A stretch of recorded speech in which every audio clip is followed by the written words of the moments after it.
Maraming salamat, Patrick. Nalaman ko tuloy yung schedule, ha? Sige, sir. Thank you po. Ingat po. Salamat.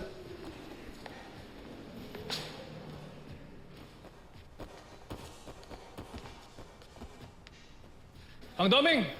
Oh, Si Makmak, kamusta na? naku, Alex.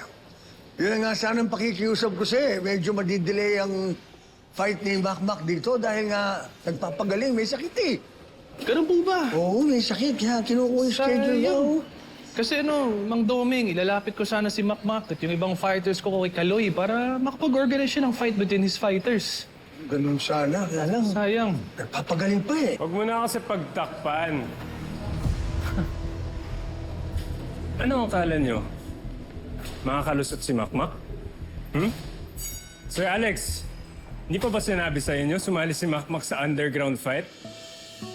Mang Doming, totoo ba to? Oo. Tsaka nang balitaan ko, nasa hospital siya ngayon, Sir Alex. Baka baldado na. Tinitiyak ko sa'yo, hindi baldado si Makmak. Nagpapagaling lang. Okay, that's good. Pwede na pala siya maaresto. Si Celtic nga, pinakawalan na eh. Dapat ang mga organizer ang maaresto. Sila dapat managot nito. That's true. Pwede silang ipakulong. Dahil marami silang nabibiktima ng ibang fighters dahil lang doon sa malaking cash prize.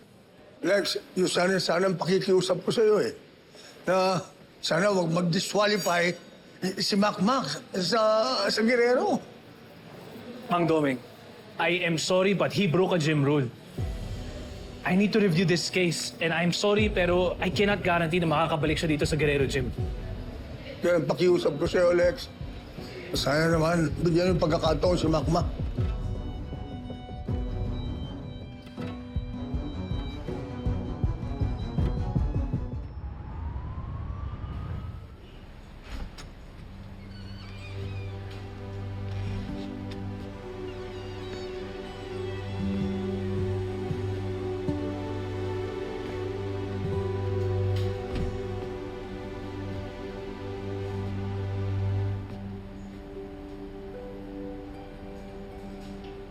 Sinayang mo lahat ang pinagpagura natin.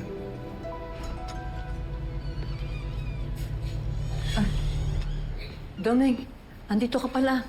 Upo ka muna. Ha? Hindi na ako magtatagal. Huwag naman, Lo. Gusto ko pumaba yung buhay niyo eh.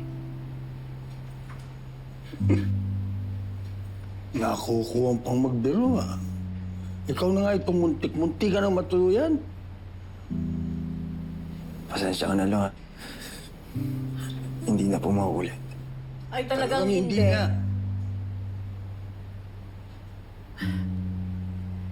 Basta magmula ngayon, wala kang iisipin kundi magpagaling, magpalakas, at maghanda para sa pag-aaral mo. Pero, Lo... Wala nang pero-pero.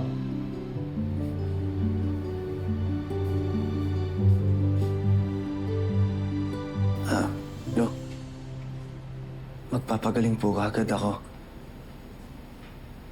Tapos, pwede na tayo mag-training.